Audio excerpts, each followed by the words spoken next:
to moderate. So let me give you guys the moderator.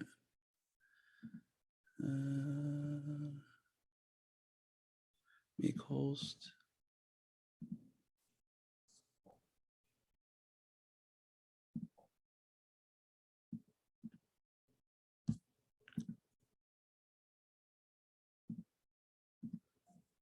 Who's going to be presenting? Who's going to be sharing the slides? I am. Okay, so I made you the host, so you have the capability of controlling the room. Okay, you guys can start. Well, again, good morning. Welcome to everyone who's taken time out to be a part of this meeting today. My name is David Daniels. I've been asked by Mohammed and the leadership of the association to facilitate, if you will, this discussion with the folks from the board of registered safety professionals in Canada. So to be quite honest, I'm here in the United States. But we have a very similar, as most of you know, we have a very similar organization here in the United States and around the world. These are the associations, again, set up around the world to ensure that safety professionals are appropriately trained and qualified to go out and represent all of us as safety professionals. So today we have, so Robin is the board chair. She's going to chat more about herself. And Nikki is executive director, at least that's what her line says. So without a lot of further ado, I'm going to turn the presentation over to Robin, and if you can tell us a little bit about yourself, and they're going to share some, you're going to share some information with us, and we'll come back for some Q&A. So Robin, go ahead. Okay, thank you, David. So I'm Robin Angel. Hello, everybody. Good afternoon from Halifax, Nova Scotia. I'm the chair of the board for Canadian Registered Safety Professionals. I'm in my first year of this two-year term. I've been on the board for about 5 years, and I've been a CRSP since 2006. I currently work for the provincial government in Nova Scotia, but I've worked across Canada in different industries, different levels of government. And in Ontario for about 30 years, doing different roles in occupational health and safety. I currently work for the Department of Justice. At the start of the pandemic, I got plucked from my job and put into a different job, doing mainly business continuity and risk management around the safety components associated with the pandemic. Yeah, so it's a little bit about me. I won't bore you with too many details, but that's a bit about me. I guess, Nikki, if you want to talk about yourself as well, so people know who we are. Sure. Good morning, everybody. I'm Nikki Wright. I'm the executive director of the BCRSP, as Robin said. I am based out of Mississauga, Ontario, and I work with the board and all of its committees in administering the certification program. So I'm just going to bring up the screen share here. Perfect. Thank you. Okay, so I guess if you have questions, we can take the questions as we go through. I might not be able to see them if they're in a chat or if people are just going to put their hand up or however we want to do that. So I'll move on to the next slide and give you a little bit of background about the BCRSP. So in 1976, the BCRSP was born, so to speak. And we have what's called certificates. So we're not, the board is made up certificates, and the CRSPs and CRSTs, which we'll tell you a little bit about later, are certificates, are not members. We're not an association. We're a certification organization. And we have one public member on our board, which helps us to have that public outlook for what we're doing in all our committees and how we run the board. So what we really do is set the standard for certification of the occupational health and safety profession.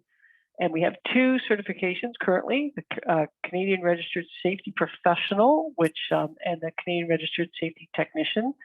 And they're a little bit different, and we're going to go through and describe what they are.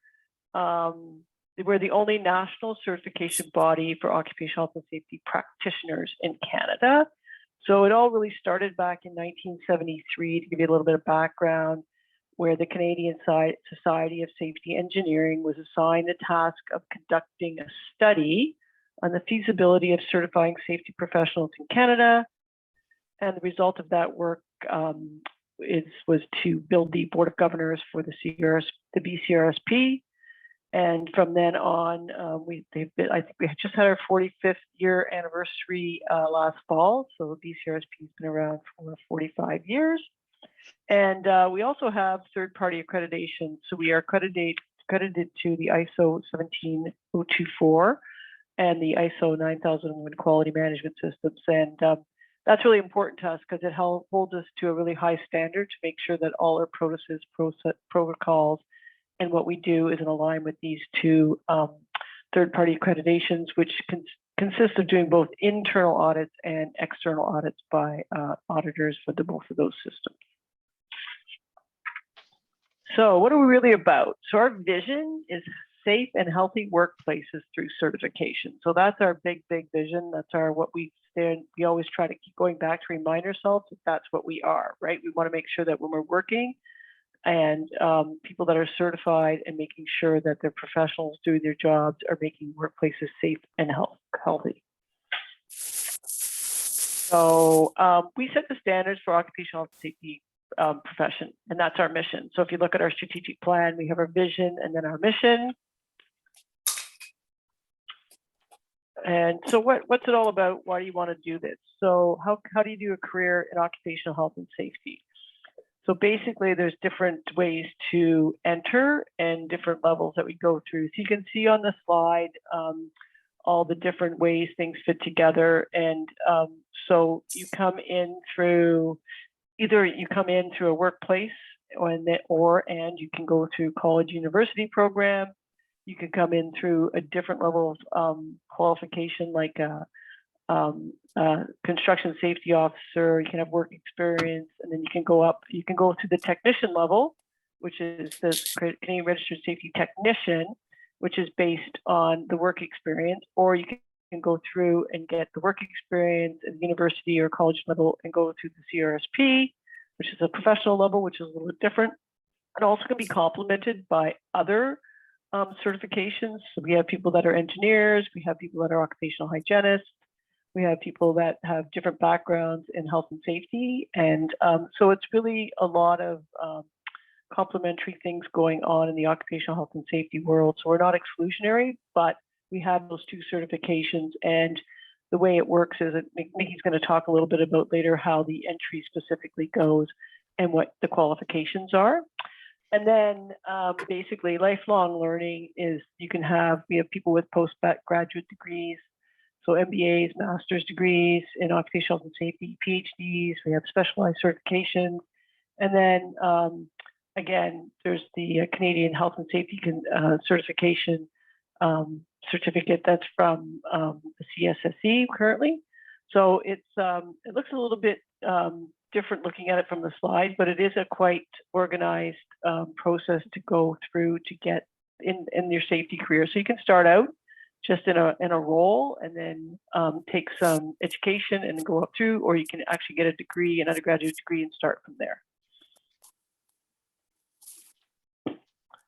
So again, it's voluntary. So we're a non-governmental entity, right? That's a voluntary process by which a non-governmental entity grants a time-limited recognition, right? So basically, it means that the individual, after verifying, has met the predetermined and standardized criteria. So that's what certification is. It's defined as a voluntary process. And it's evaluated against established standards and is set through defensible industry-wide processes that results in the outline required of knowledge and skills. So certification programs award the use of the certification mark that is time-bound, and they require continuing professional development to be reported on a set cycle to defined minimum requirements. So anybody who has a CRST or a CRSP is required to do this continuous professional development at certain intervals. So it's not like you just get your certification and that's it, it's over. You got to do continuous learning. So I alluded to this a little bit earlier. What is the difference between a certification body versus a membership body? And this is fundamental for us because we're not an organization where you can just sign up and become a member. We have a membership organization that's complementary to the BCRSP, where they're the membership organization that do a lot of education and training, and we're the certification board. So basically, we set certification, we set exams, we have a blueprint that's followed, and then when people meet the criteria to enter into the stream, meet the educational requirements and write the exam, and then maintain their certification through those continuously professional development, then they remain certified. Whereas a membership body is really an association or society, it's voluntary, you join, you pay a fee, you could do some training and education that's provided through that membership organization. So it's very different from the point of view of just sort of signing up and paying dues and then participating. So we wanted to make sure that people understood the difference between that. Okay, so the Institute for Credentialing Excellence, and I think Nikki, you're part of this and know much more about this probably than I do. So maybe you can speak to this slide a little bit for everybody. Yeah, sure. So a BCRSP is a member of the Institute for Credentialing Excellence, which is the association for certification bodies and licensing bodies that do what we do. And the purpose of this slide is just to illustrate the difference between certification and a certificate, because we find that those two terms are sometimes mistakenly interchanged. So it's always good to clarify what we're talking about when it relates to what BCRSP does. So we are a professional certification, and we're issuing a professional certification, which typically means that you are, as Robin said, you're evaluated on your experience and education to qualify. There is a set standardized examination that is measuring your knowledge at that point in time. First is a certificate program, an assessment-based certificate program, where you are learning content through attending classes or interacting with an instructor or other learners. And there's an assessment at the end of that that tests the knowledge that has been taught within the class. So we sometimes see the terms confused. So this is just to highlight that, a certification is an assessment of your pre-existing knowledge when you show up to write that exam. Whatever is in your head, potentially you're going to be tested on, and that's the measure versus a learning program. And I think that's particularly relevant too, because I know, some of the international programs are structured a little bit differently, like the NEBOSHs of the world, which a lot of people are familiar with, where theirs is much more, it's a certificate program, and they're testing the knowledge taught versus an assessment at a period in time. Perfect. Thank you. Yeah, so how do we get to all of this, the standard setting and examination development? And this is a core protocol that we have in the BCRSP. We have an exam committee, we have an item writing committee to write the questions. So really, it's that constant looking to see what's going on in industry and roles, and how do we make sure that it's fair, equitable, accessible, all those kinds of things from an exam perspective.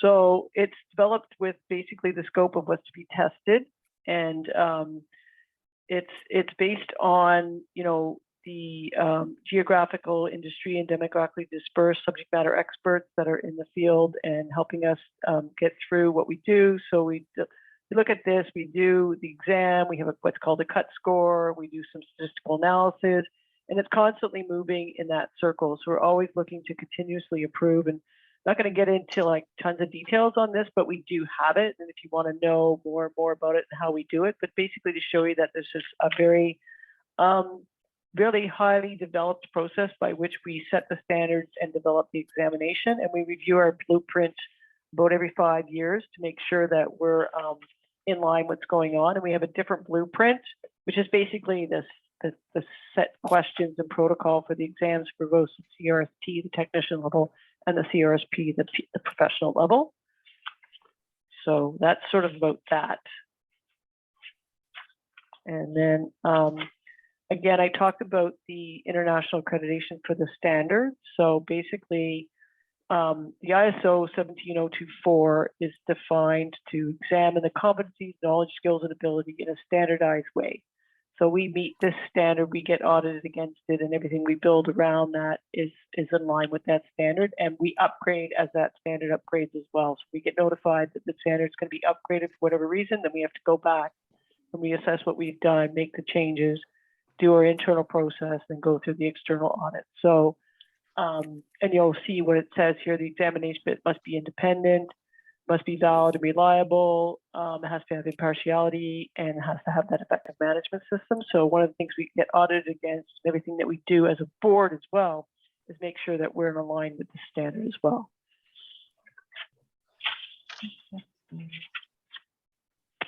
So what is the value of the professional certification? So why do we do this, and why do people actually sign up to get their CRSP or CRSP? And these are some, if not all, probably more, but basic values of the profession is that you get the professional growth and development. So not only do you write the exam to get your certification, you also get those continuous professional development that you have to do. It has professional credibility. So when you show up to be working, it's when people recognize the CRSP and CRSP, they know that you've done that professional certification process. Demonstrates commitment because you have to go through both the work experience and the education. Enhances employability and mobility. So it's across Canada. So it's transportable. It's across the country. You don't have to rewrite the exam for each province.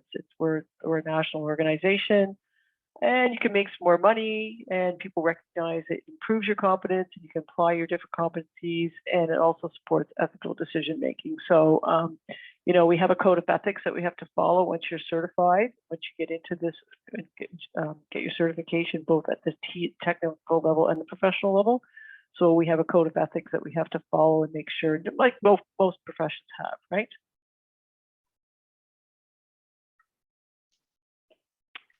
So the standards and the impact on the occupational health and safety profession. So it actually defines the scope of the profession, the college and university develop diploma programs that we have here, employers, hiring, screening, recruitment, public confidence, basically the standards and how having this OHS profession it bumps up against a lot of different things. That's why this is outlined here. So it's not only the university levels and the colleges level, then when people see your CRSP and you've been hired or a CRSP, it boosts that confidence in the public, which means safer workplaces, which alludes back to our vision and our mission.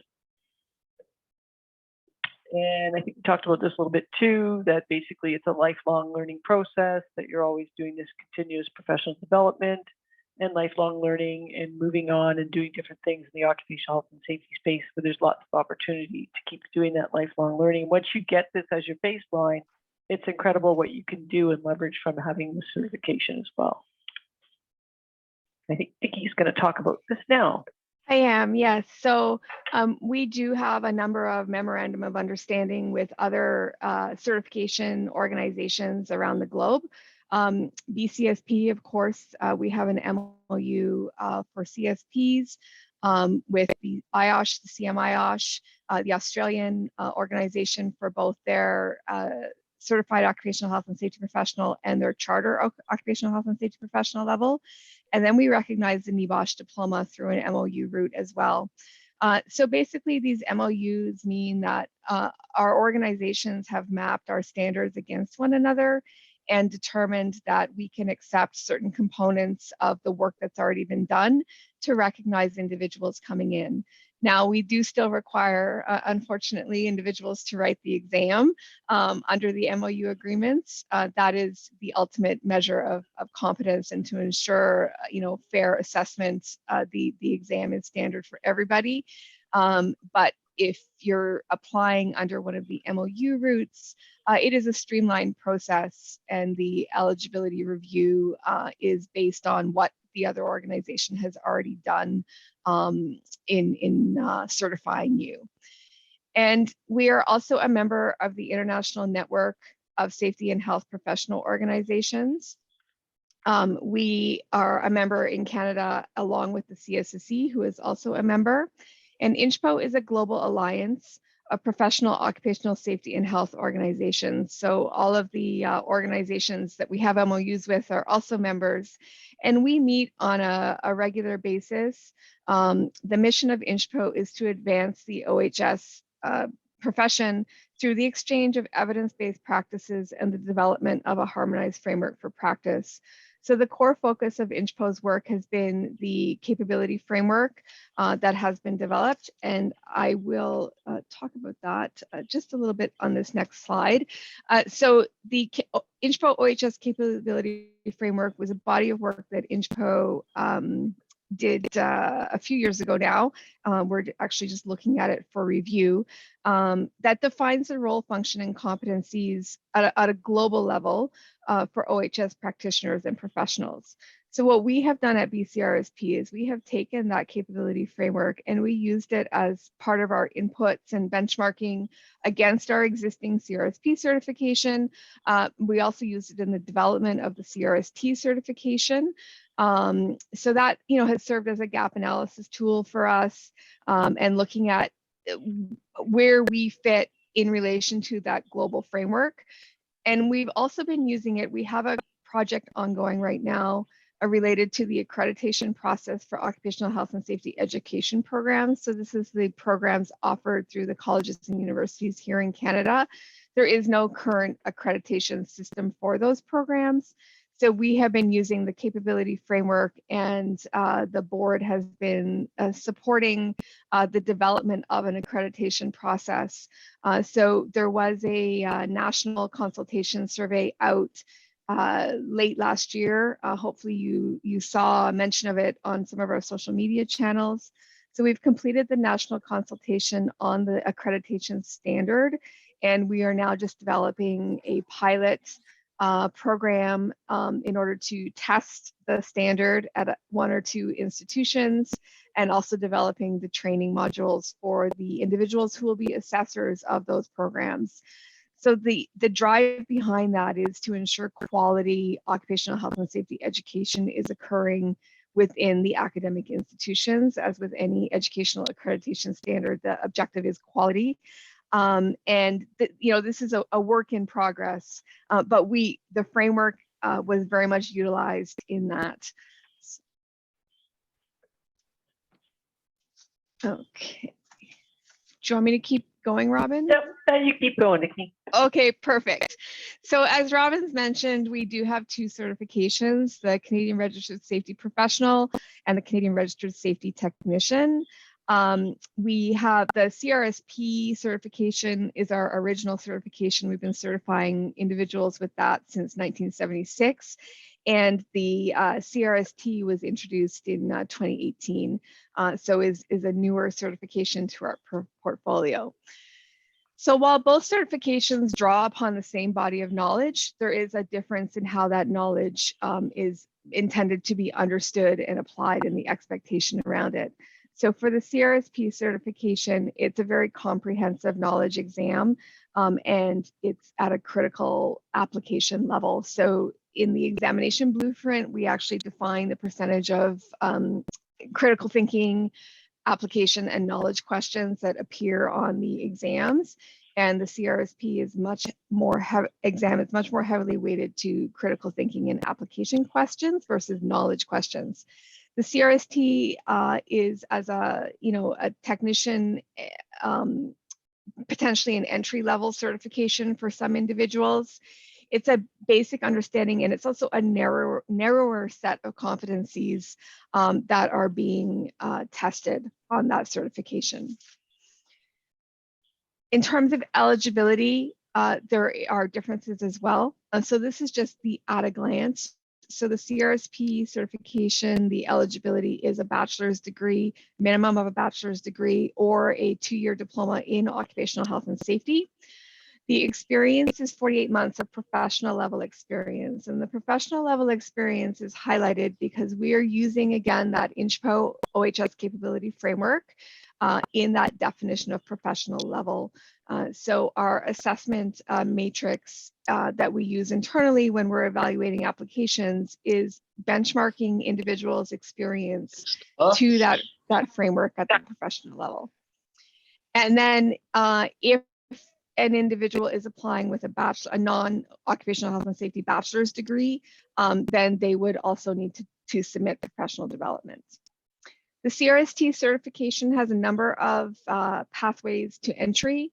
On the education side, a one-year certificate in occupational health and safety from a recognized academic institution, or a two-year diploma in any discipline from a recognized academic institution, or a qualified journeyperson certificate from one of the trades. And then the third pathway is for those who are graduates of the two-year diploma programs that would be eligible once they gain experience for the CRSP. They can immediately upon graduation from the diploma program challenge the CRST exam, so they have a certification to hold in the meantime while they're earning their experience. The experience requirement for pathway A and B is at least 12 months within the last 24, and the OSH duties are at a 35% level. So it could be somebody in a combined role as well, who has responsibility for, maybe safety and HR, safety and quality, safety and environment, or some combination thereof, or safety and their, a operational function or a trade function. As well. And if an individual is applying with a non-occupational health and safety diploma, or if they're a journey person, they must also submit the professional development requirement. So that's just a quick overview of the eligibility. As I've mentioned, the CRST is an individual who has met the requirements for registration that the board has set, that I've just outlined. They support a safe working environment by maintaining OHS administrative processes, conducting training, and using a range of state-of-the-art tools, processes, and common practice solutions to OHS risks. They oversee and drive monitoring and compliance in relation to technical and behavioral risk controls. So we see that this is an overview of the application process for the CRST. It looks very similar to the CRSP application process. I have a slide on that in a couple. There's just one minor change on that one. So, the first step, of course, is you're going to submit an application. The evaluation takes place, and that's the evaluation of your education and experience against the criteria that I just outlined. If you're approved, you then write the CRST examination. If you pass the exam, you're then approved by the board to be certified. You are then issued a declaration, asked to declare that you commit to the code of ethics, and then you're officially granted your certification. And then, as Robin mentioned, there's an annual renewal and then a recertification process as it relates to continuous professional development requirements. I'm not going to review this again. I think I've covered that enough, so we'll skip that one. This is the CRST examination blueprint. So the blueprints are available on our website, and they do outline in detail what the competencies are and what you potentially could be tested on any given exam form. So you'll see here when I share the CRSP blueprint in a minute, it does look a little bit different. This is the CRST blueprint was developed in 2017. So it will be reviewed in 2023, so coming up for review very soon. These are the domains, and the blueprint outlines all of these specific details. A CRSP is an individual who has met the requirements of registration as set by the board, as I've outlined. And the broad definition of CRSP is that they are an individual who applies broad-based safety knowledge to analyze and develop systems that will achieve optimum control over hazards and exposures detrimental to people, equipment, material, and the environment. CRSP is dedicated to the principles of loss control, incident prevention, and environmental protection as they demonstrate in their daily activities. So this is the CRSP certification process. So you'll see it does look very similar. The one difference here is the interview. So the interview is not mandatory for all applicants, but we do have a random audit selection of files that get sent for interview. And we also use the interview process if there has been an appeal of an original evaluation assessment that the assessor, if there's questions around the paperwork, essentially we can use the interview process to try to flesh out and have a conversation with the applicant about their education and experience. And then the rest of the process is exactly the same. So once an individual is approved through the evaluation, and if they are sent for an interview stage, they would then write the CRSP exam. If they are successful on the CRSP exam, the board approves the list of candidates who have passed. You are then issued the declaration for the code of ethics that has to be returned, and then you're officially certified and subject to the annual renewal and continuous professional development process. And I've already mentioned this too, the CRSP eligibility, degree and experience, so we'll skip that. Here is the CRSP examination blueprint. So this was recently revised in 2020. We restructured our blueprint for the CRSP in 2020 to match the INCHCO capability framework categories, if you will, in terms of how they have the knowledge components outlined. So this is the current blueprint and the competencies outlined. And you'll see if you were to compare the competency numbers, the CRSP exam is much more heavily weighted around health and safety management competencies, management science, and then some of the technical, human, and social science areas. And as I mentioned, the questions are very much geared at a critical thinking and application level versus a knowledge type question. In terms of the cost, so the application fee, this applies to both certifications, is $525.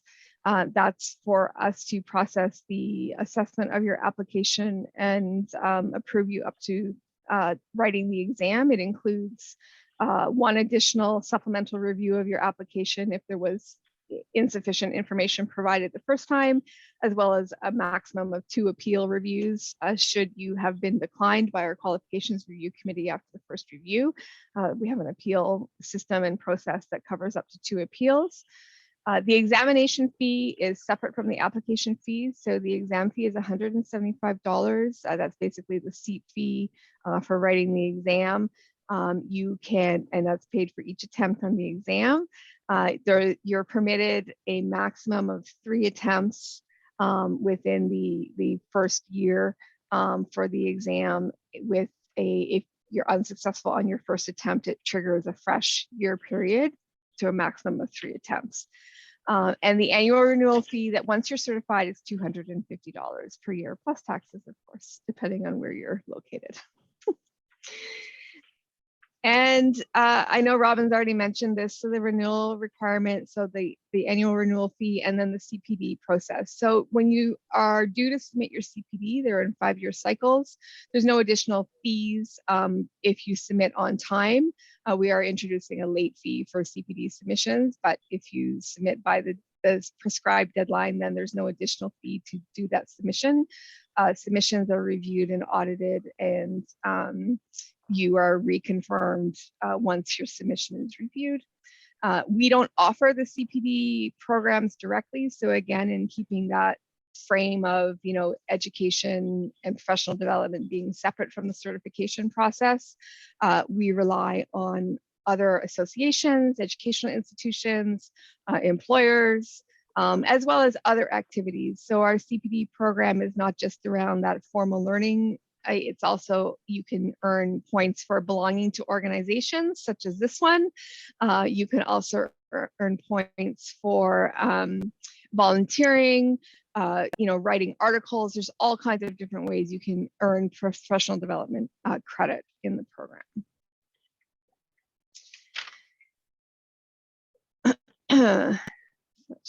From that, and then just a quick, I just have 2 slides here that cover the kind of statistics, and then we're going to wrap up talking and we're open for questions. So this is just at a glance, the CRSPs certified since 1976. So the green line is all certifications issued. So as of the end of last year, it was just over 8,000 certifications issued in that time. And the orange line is those that are active, meaning they haven't retired from practice or moved to another profession or deceased. All of those factors, of course, are natural things that happen over the evolution of one's lifetime and one's career. So our active certificates at the end of last year was just under 5,800 for the CRSPs. We did see a little bit of a dip the last couple of years. We're seeing an increase in retirements for sure.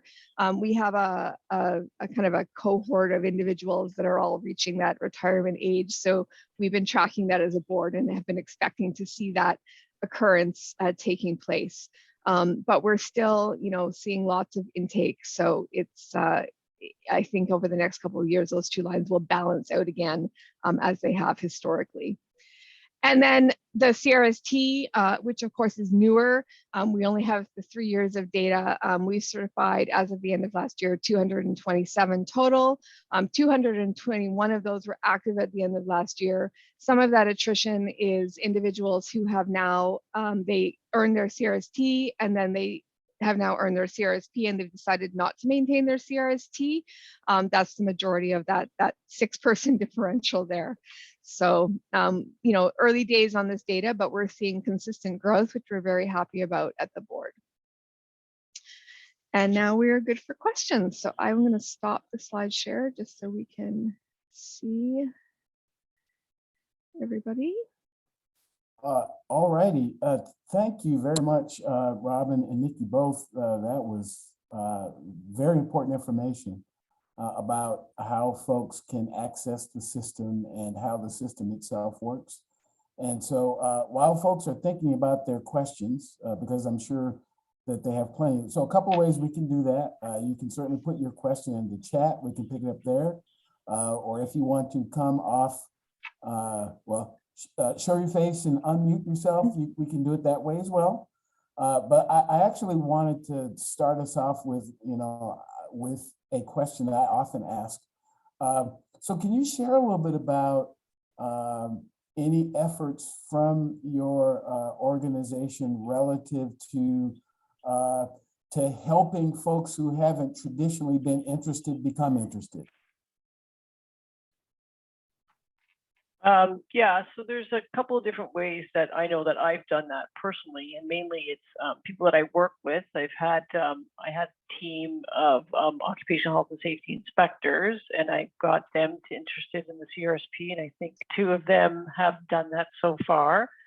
And encouraging my senior leadership team to be involved and hiring safety professionals as opposed to, because in reality, anybody can call themselves a safety person. So part of our initiative is to coupled with the accreditation program in Canada, because there isn't really any undergraduate degrees specifically in occupational safety. So that's part of it as well. But also recognizing that no, not everybody could just do safety, having a certified technician or professional level. So I do it in my career, I've done it all along since I've had my CRSP, and also just, I think, as the chair, participating in things like this and participating on committees. So a lot of it is encourage people that are interested and may have a different profession, but they're interested in safety and talking about the benefits, sort of like that slide we talked about what are the benefits of having a certification. So it's personal gratification, but it's also, when you fill out your resume or apply for a job, you say you have your CRSP and you can speak to it. And sometimes people don't even know what it is. So sometimes it's starting from the grassroots, explaining what it is and why it's important. So I don't know if that really answered your question, David, but that's sort of what I do and I've done in my years of having my CRSP. And if I could just add, I think too, as an organization, we're always looking for opportunities to connect with different groups of people, just like this call today. And we have supported some events, kind of going back pre-pandemic when there were things like trade shows happening. There was a organization out of BC that was doing some safety conference specifically for Indigenous communities. So we supported that event, and you know, we like to find opportunities where we can have a different conversation. Sometimes the bigger shows, you know, everybody gets lost in the shuffle, right? So it's nice to have these smaller opportunities to connect and have a conversation and figure out what is the value. You know, we know what our value is, but what are people looking for as well? That's information for us that we need to take back, and that we can then enhance what we do, change what we do, change how we communicate. So it's great to have a two-way conversation. Sure. And So we participate in a lot of conferences, like across the country. And we also, from a skills perspective, I know Nikki touched on the trade skills. So we support Skills Canada at the national level as a sponsor to get people, because there's a workplace safety competition, and it's for high school kids and college kids, and getting them at the grassroots now that we have the technician level. So we're supporting that. That's happening in Vancouver in May. And hopefully going forward, like it moves across the country as well. So I just wanted to add that. And also, we're a big supporter of Steps for Life, which is part of the Threads of Life in Canada. And that's for people's families who have suffered, somebody in their family has suffered a major injury or death. BCRSP supports that. So that's another way to talk to everybody that's out doing a walk about workplace safety and how to get into the profession. So I just wanted to add those two things as well. Thanks. Okay. So we have a couple of hands. So why don't we go with Leanne first, then Mohammed, you're next. Hi, Leanne. Leanne. Hey, hi, Robin. Hi, Nikki. Hi. Good to see you both. Hi, everyone else. I just kind of wanted to support the answer as well. So I've been certified since 2009. I completed my Bachelor of Occupational Health and Safety and Public Health at Ryerson. I think the first time I heard about BCRSP would have been in school. And then from there, you know, seeing you guys at events all the time, it was like that reminder, yeah, get certified, you know, and so finally it took a couple of years, but then I finally went and did it. And I think the only other thing that you missed in terms of advocating for the certification, it would also be the awards.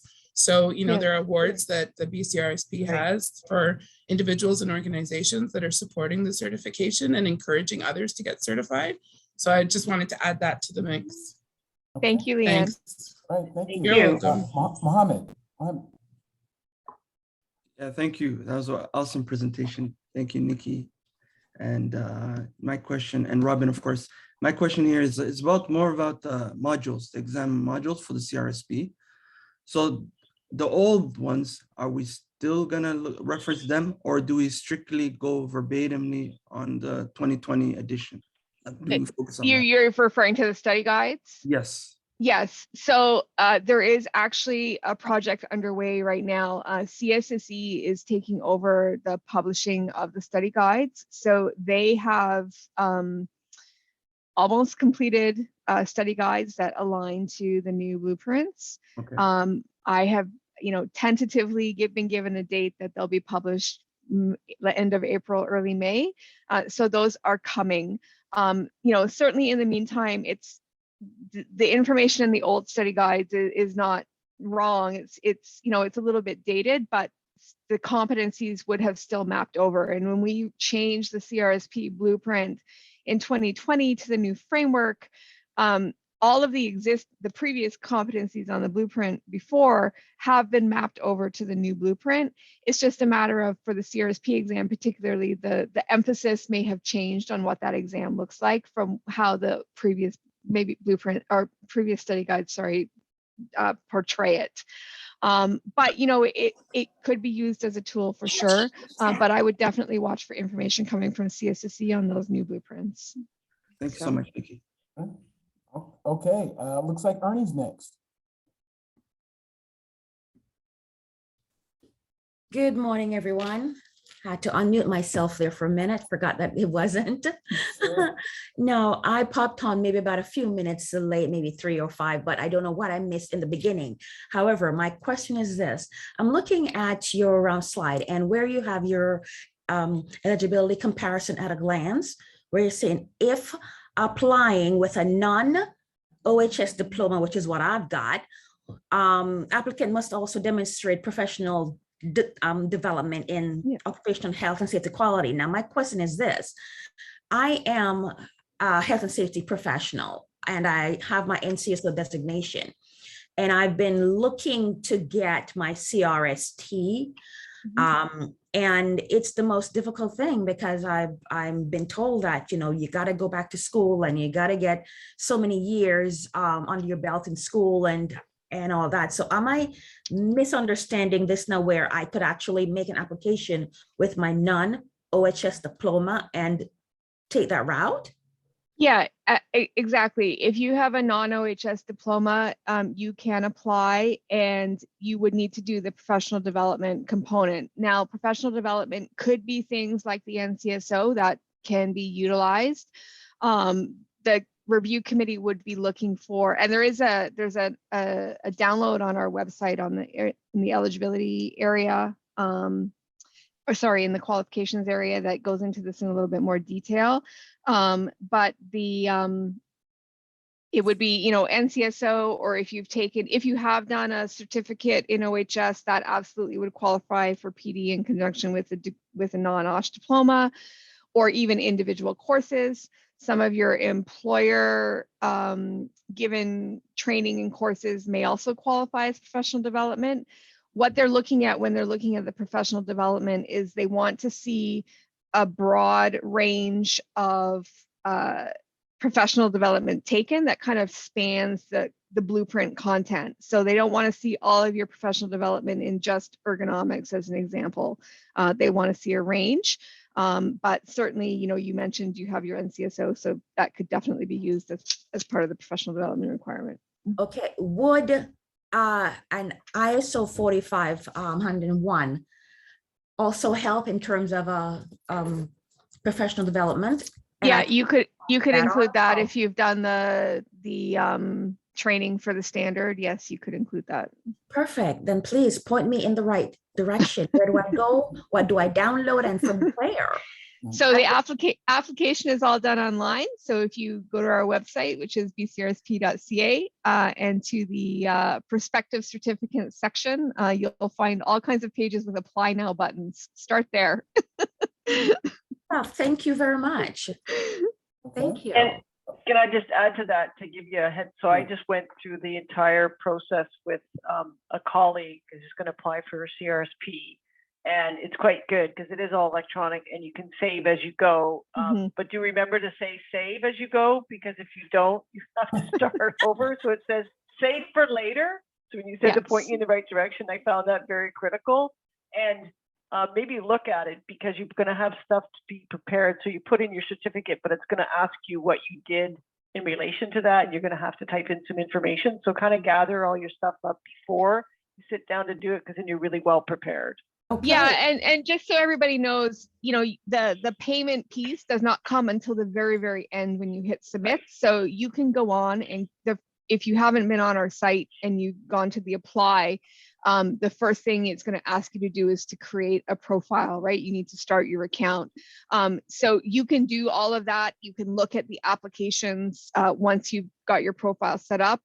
There's no fees for doing any of that. So please go in, have a look, poke around. If you have questions, send an email to us at the office. We're more than happy to answer them.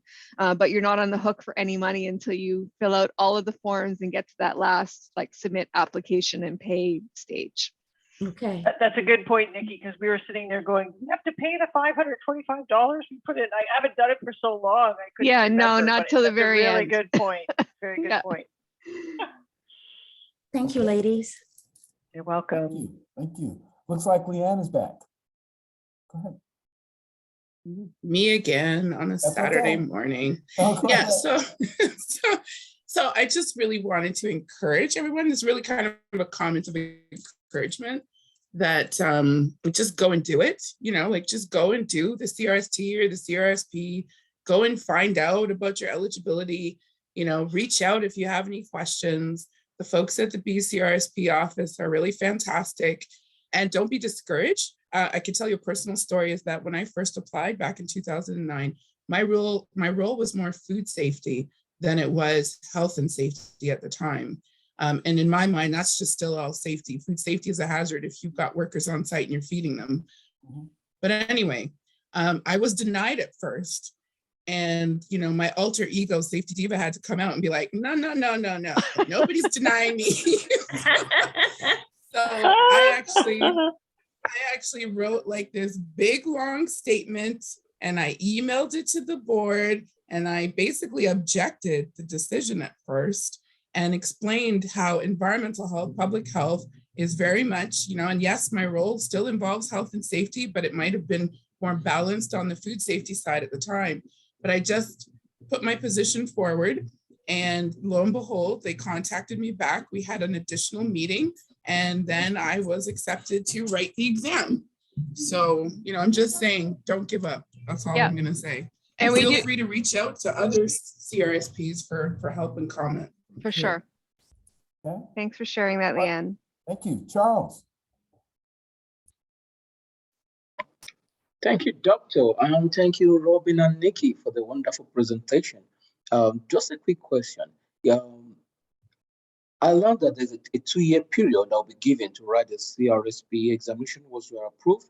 And my question is this: if after this first attempt, the CRSP, the exam wasn't passed and the 2-year elapsed, do I have to pay for the application fee again, like 525, or I'll just have to pay for a single exam to rewrite the exam? No, unfortunately, if you have not been successful and your period of exam eligibility has expired, you do have to then reapply and start the process over again. All over again? Yes. Wow, that's quite a cost. Mm. Okay. Robin can share that feedback with the board. So Yes. You know, And I you know, wanted to actually- say something back to, sorry, to Leanne, that you were ahead of your time because you were doing public safety, and now we're all doing it because of COVID. So you're ahead of your game back then. So good for you. Yeah, right on, sister. You're so right about that.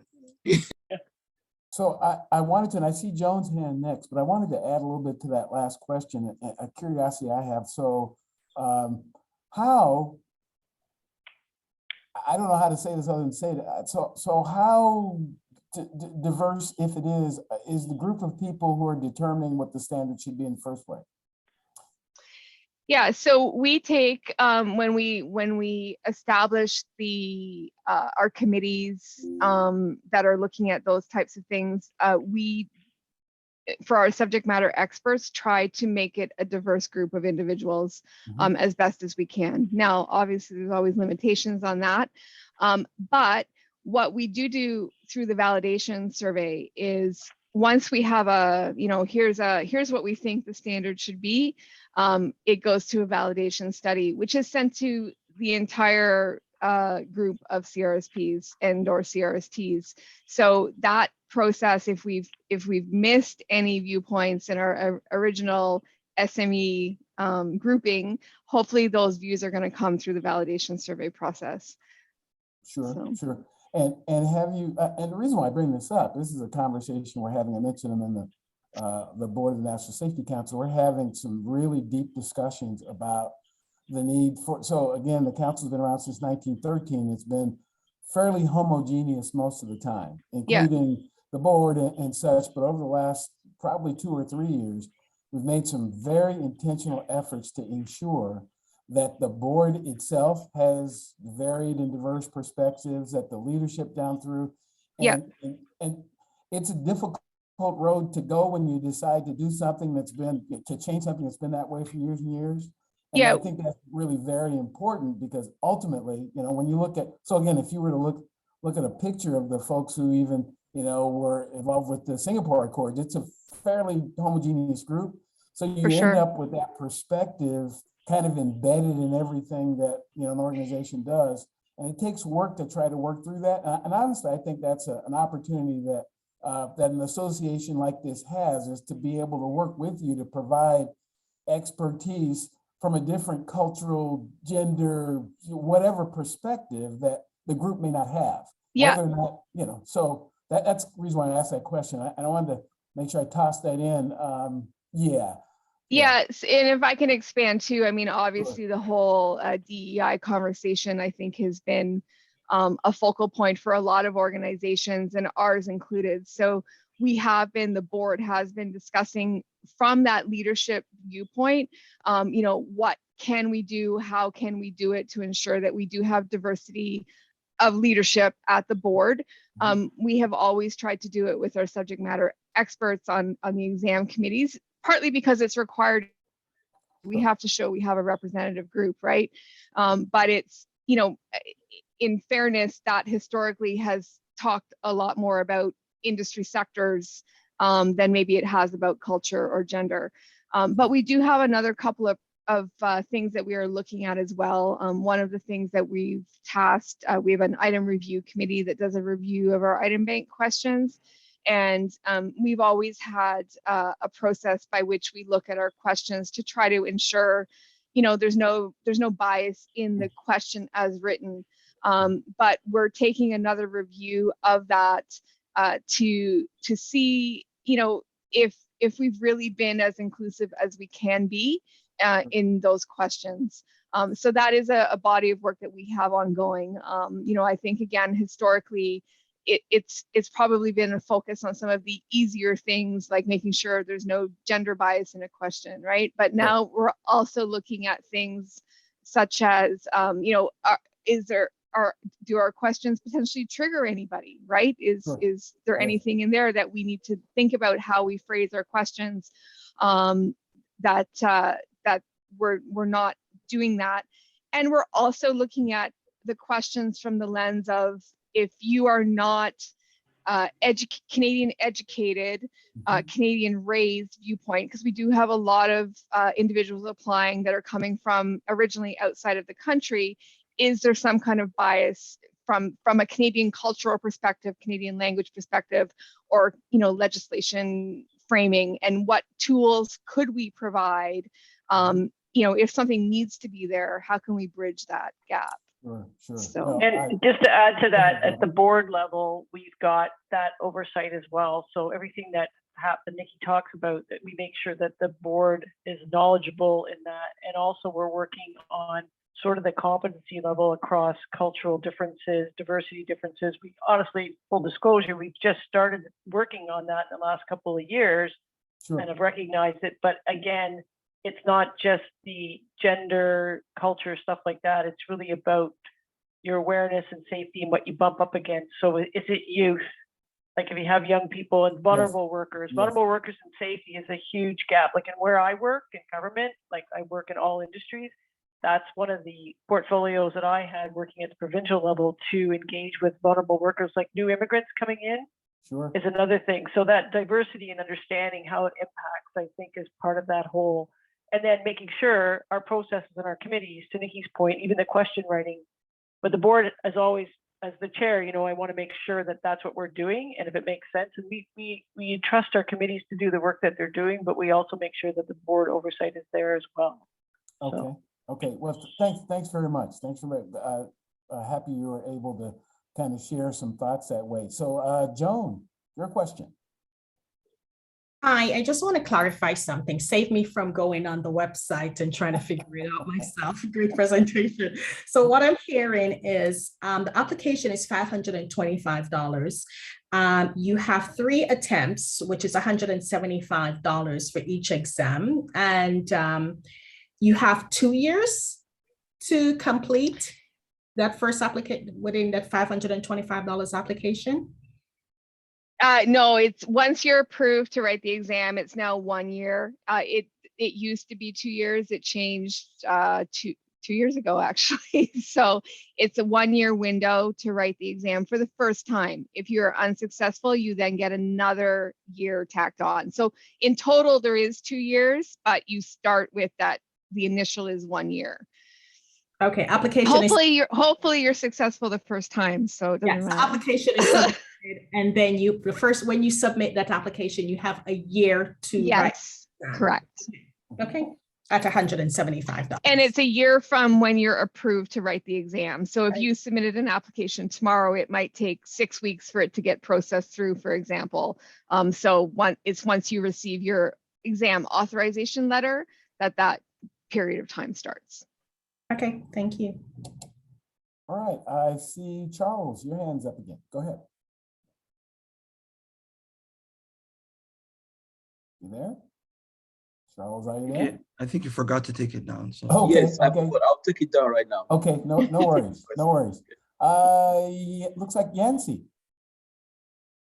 Hey, thank you for the presentation. I do have a question to ask. So, I'm gonna take my second attempt exam next week for CST. So, how do you determine the total number of the people who can pass the exam? Because like maybe the total number is gonna be different from this year and then last year. So, can you just give me an Yeah, like, so information about that? the exam pass mark is not based on the number of people that are going to pass. We do not use bell curve. That's a common misunderstanding. We set a cut score for each exam form using the modified Angoff method, which sounds very technical. And it is actually a very technical process, but in a nutshell, what we're doing is the difficulty of that exam form is being considered in setting the pass mark for the exam. So if it's a very, very hard exam with lots of individual challenging questions, the cut score is going to be lower because it's going to take into account that there are harder questions on this exam than another exam form, where if it's an easier exam, the cut score might be higher. We would like to see everybody pass the exam. So it's not set on a number of candidates that pass. It is strictly based on the difficulty of the form itself, how that cut score is set. And we do have some resources on our website on the modified Angoff method. If you're interested in learning more about it, I would need a whole hour to explain it in Yeah, I was proper trying to look details. into it. It's So, a bit yeah. complicated. Yeah. So basically you want to say, okay, we're gonna have, let's say 40 from this time and then maybe in the same next time. So you want to do this like to determine the total number of that. Right? Yeah, it's all based on how difficult a particular exam form is, not the number of candidates, and not any kind of bell curve. And you're not compared to other candidates or anything like that. So, Oh. so I'm gonna like to beat other competitors in order to get like to pass this exam. Yeah, it's just how hard are the questions themselves. That's what we're basing it on. Yeah. Thank you. I'll and Leanne, I see your hand. I think I might dig into that because I find that interesting that the modified Angoff doesn't. It would seem like there would have to be some comparison to other human beings, but maybe it isn't. Maybe they've. That's interesting how they're able to figure that. I mean, if anything, the comparative would be to the subject matter experts that are setting the cut score, right? Sure, Because sure. people are reading those questions and saying, Yes. okay, I'm giving it a judgment rating.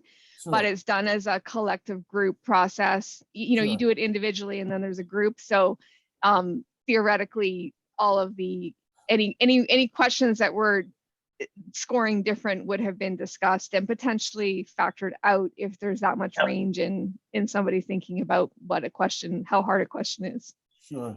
Yeah, the thought that comes to me is if the population of qualified examiners are all men and they write this question and it's easy for them, it may not be easy for everyone else. So that's why I think about that. And that's why, again, going back to our subject matter experts, we do try to ensure they are a diverse group of people for that very reason. Sure. And it's actually probably more than gender or any other factor. The biggest factor is we call them hawks and doves. So some people I think are just naturally easier than others, right? So the doves want to make the exam a little easier. The hawks want to make it a little bit harder. The hawks pass nobody. Exactly. So we need to make sure we have a balance of hawks and doves. Okay. Go ahead. Leanne, you want to jump back in? Go ahead. Yeah, I just wanted to say in terms of like the whole representation piece and diversity, it's such a complicated thing to some degree when you think about just the nature of the work that we do, right? Like there are so many hazards, there's so much different expertise. So really trying to get that balance of representation. Then Canada, has different Yeah. legislation in every single province. We have a federal legislation on top of that. So then you want to get representation from across the country because of those differences. Of course, and then there's the people diversity and representation issues as well. So, I think there's a whole mix in there. But then I think as well, one of the dynamics that you see play out or have played out is really a lot of the people who will step up, because remember, these are volunteer positions. A lot of the people who will step up are in leadership roles. And so therein lies the problem right there, is that there isn't a lot of diversity and representation in OHS leaders across the country. And so that probably is where you see that dynamic of people, diversity and representation play out to some degree. And that was really even traditionally, if you think even just gender, that was traditionally probably the situation. But as more women got into more leadership roles, they have more time and capacity to volunteer, then now there's more representation, right? And, Robin is the chair before her was Monica, so, it just goes to show the evolution. Now, I can tell you personally is that it also requires us to reach out to our peers. So I've encouraged peers of mine to join committees, and they have joined committees. I think one that I know of, he just joined, I think, one of the new committees that was just out there looking at something new that the BCRSP has done. And he joined, he was accepted, and I helped endorse him as a reference. So, we also have to put our hands in and step up. And I know that I have not yet volunteered for the board, but now I still can't because of my prevention council seat. But maybe when that's over, I'll finally be able to step up. But I think there's that as well. And there's lots of lower volunteer roles. And then there's the higher ones, right? Like being on the board. Yeah. So it's reach out, check the website, and step up when those opportunities come. Yeah, And definitely. Leanne, you're totally right, Thank you. because part of it is the volunteers. So once you become a CRSP or CRST, you can volunteer for all these amazing committees, and those go towards your continuous development points. And also, we have a CRST on our board. So as soon as the CRST certification came through, we took a board member position out and put it in as a CRST, so we get that voice and constantly remind us of that space. And you're absolutely right. I know, for me, when I started out 30 years ago, I was the only female. And even 6 years ago, when I joined provincial government, I was the single regional director female, the only female at the board table. There was 10 men and me. But I had a big mouth, so I stuck around. And now in 6 years, I think there's probably 3 regional directors that are female. And we've got a lot of more female officers. And part of it is field work. I started out in the field. I worked in the oil patch, working with men in the oil patch in Canada and wearing PPE. So there's all these other quasi barriers just from a gender perspective. And to your point, across the country, if you try to do fishing, I live in Nova Scotia, one of the biggest industries in Atlantic Canada is fishing. And, fishing communities are mainly made up of men, and the licenses are passed down to men. And now women are getting into it, and they're getting PPE around what's comfortable for women being out on a boat, and having porta potties on the side of the road when you're doing traffic control. Those are all little baby steps. But in the 30 years that I've seen, it's I used to have to buy size men's boots, work boots, and we wear 3 pairs of socks because they didn't have female steel-toed shoes for someone with size 5 feet, size 5, right? So those are small things. But to Leanne's point, it's all of those things. But if you share those stories, encourage other people, and I'm really hoping that the BCRSP is going to do that with all those diversity things, and diversity of industry too, because not all, you talk about food safety, you think about pharmaceutical safety, it's really mostly females as well, because that's traditionally where they were, right? But the trades, I think, is another big place where we see a lot of increase, the SWITS Women in Skilled Trades event they had in Halifax a couple of years ago was sold out. In Atlantic Canada, that doesn't usually happen. So it was all, and lots of men were there too, and diversity across. So I think it's moving in the right direction. But on the committees and the board, the other thing is that you can't apply to be on those committees or be on the board until you have your CRST or CRSP. So it's already funneling down to what the diversity of who you can pick from. So that's why, to Leanne's point, keep encouraging people because we need more people. Yeah, it's definitely, you know, there needs to be a systemic change, right? That's really what we're talking about, right? Is that broad systemic change. And, you know, I think BCRSP as an organization, we're very much looking at how can we do our part with what we can control, but then also how can we influence others and how can we have those conversations, because it's important. This conversation is so important right now. Absolutely. Absolutely. Mohammed, go ahead. Yeah, my question again is more about the exam itself. So if I haven't taken exam, I've noticed that most of the questions are more manufacturing, like they come from the manufacturing industry. Not most, I would say a large percent. So I'm just wondering, is it because most of the population is in Ontario or most of the industry is like that, or is there any particular reason why? No, so you know, I would say that if you have had a test form was your view, I'm surprised because the exam committee does try to look at making sure there's, you know, questions that are representative of all kinds of different industries. Historically, like going back to 1976, absolutely the foundations of the organization was in Ontario and out of the manufacturing sector, but that is very legacy for us now. We have more certificates in Alberta than we do in Ontario, so it's definitely been a shift.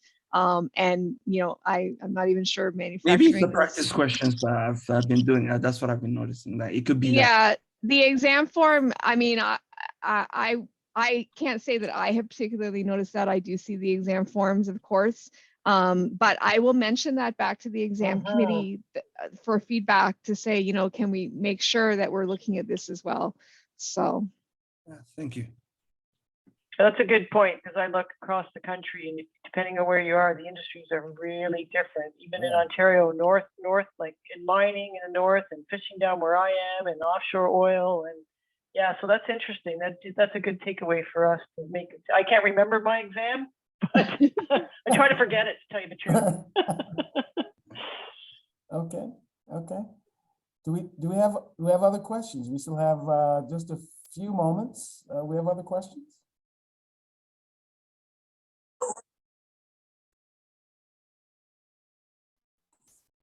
So the awkward silence suggests that the questions have come to a close. Go ahead, Leanne.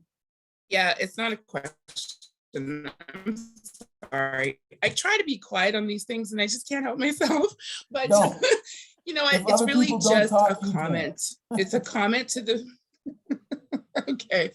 So it's a comment for the BCRSP and really just a kudos, because you know, I was like Robin and I were both a part of the Women in Occupational Health and Safety Society in their early-ish days. And, you know, BCRSP really quickly supported that organization. And it was an organization that really kind of stepped outside of the box in terms of safety organizations in this country to focus on one particular group and wanting to focus on those issues that group has, right? So now Mohammed and Charles, and I'm going to forget the other name, forgive me, but you know, they've stepped up and they've said, you know, we need to have this Canadian Black Occupational Health and Safety Society.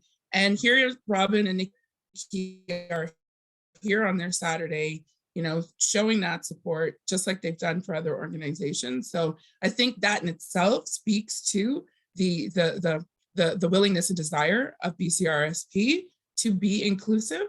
And so I just wanted to thank them both for that. And they're both super leaders that are doing really great work for our profession in this country. And so a sincere thank you. Thank you. Thank you, Leanne. Kind words. Thanks. Thank you. Well, it looks, oh, go ahead, Joan. Statement, question, go ahead. I want to comment, you know, we're talking a lot about the ladies, and I'm really glad I bumped into this group from LinkedIn, and Leanne has been a great motivator in my life and has guided me in this direction I have my CHSC from CSSE, and this all started from a coffee 2 years ago with Leanne. And this association is great. It's just for us to motivate each other, get this paradigm shift of we're a hard worker and find the time, work with each other, motivate each other to get those designation beside our names, and we can do changes.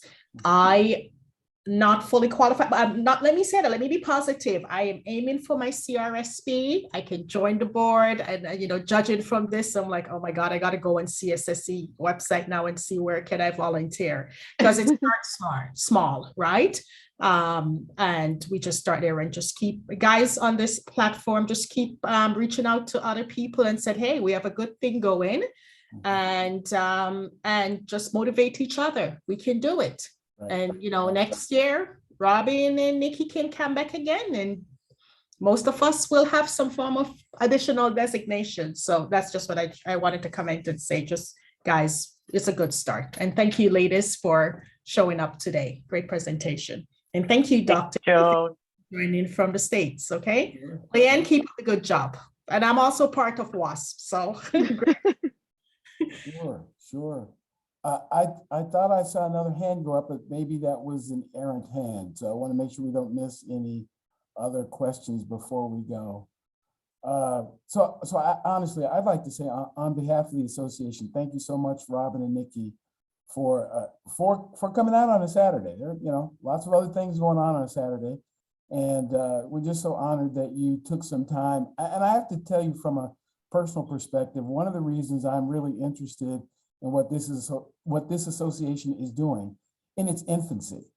So this group's been around less than a year, and is making the kind of impact that I would love to see in the safety community here in the States. But we don't have anything like this in the States. But I've never been one to allow boundaries to, you know, be a hindrance. So whoever's interested, I'm in with them.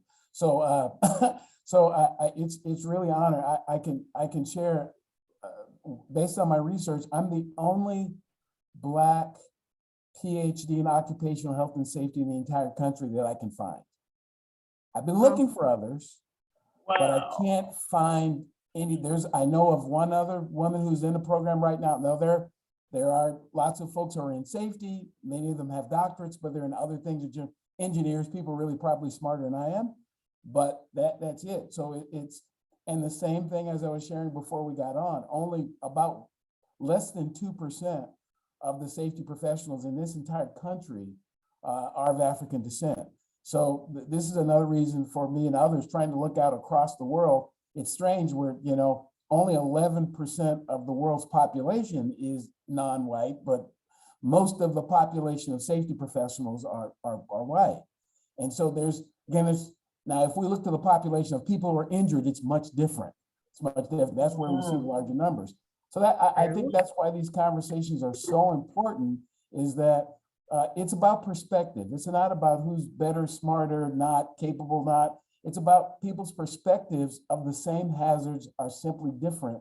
And if we don't get those perspectives in the room, you miss things. You just miss them because, you know, one other, you know, I feel myself on a roll here, but when the Occupational Safety and Health Act was passed in the United States in 1970, only 2% of the 535 people who voted on it were of African descent, and 2% were women.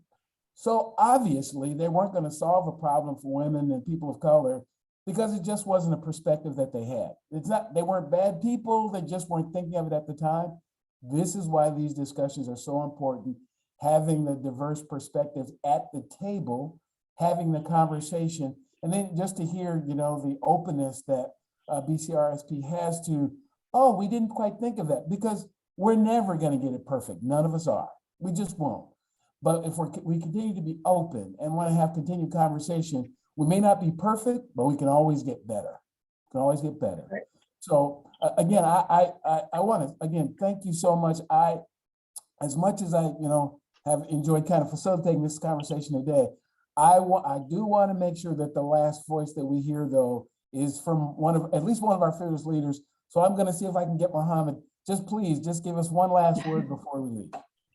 Well, thank you. I really enjoyed this, and it's been our 4th meeting, I believe, that we have had, and it's growing, and I like everybody's participation. And I think we're going to be taking a bit of a break on my side, especially. Anyone else is welcome to, you know, take initiatives or, you know, have other sessions. I'm going to be going on a Ramadan, so it's a 1 month period. So that's going to be my priority for the next month or so. But in the meantime, if anybody else and anybody in the leadership, we're kind of talking about it ourselves within ourselves. So if anybody has any ideas or any other sessions, you guys are welcome. If you guys want to hang out on Saturday morning again, you guys are welcome.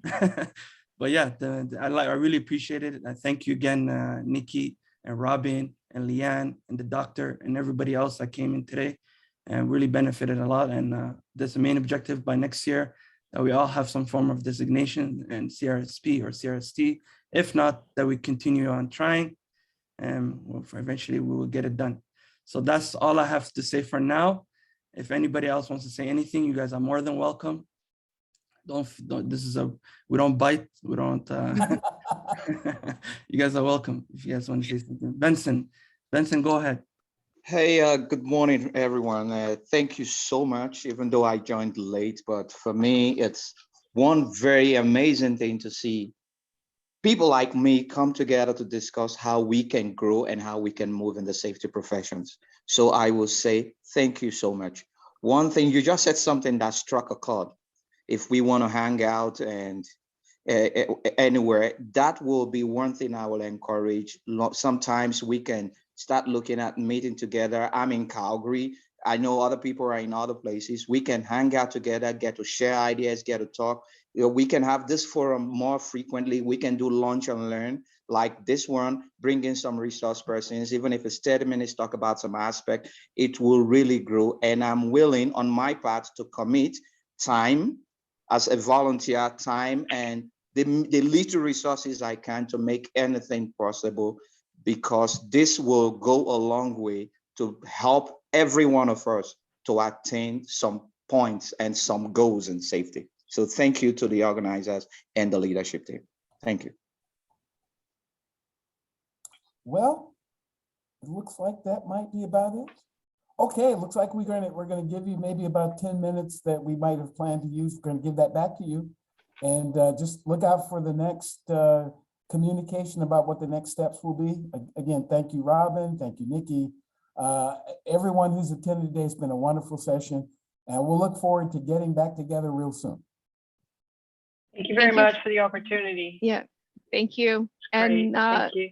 if there's any questions, as I say, do email us at the office. We're more than happy to answer any questions you think of afterwards. And I look forward to learning more and seeing how we can support this organization. Thanks, everyone. Thank you. Thank you. Thank you, guys. Have a great weekend. Enlightening. Thank you.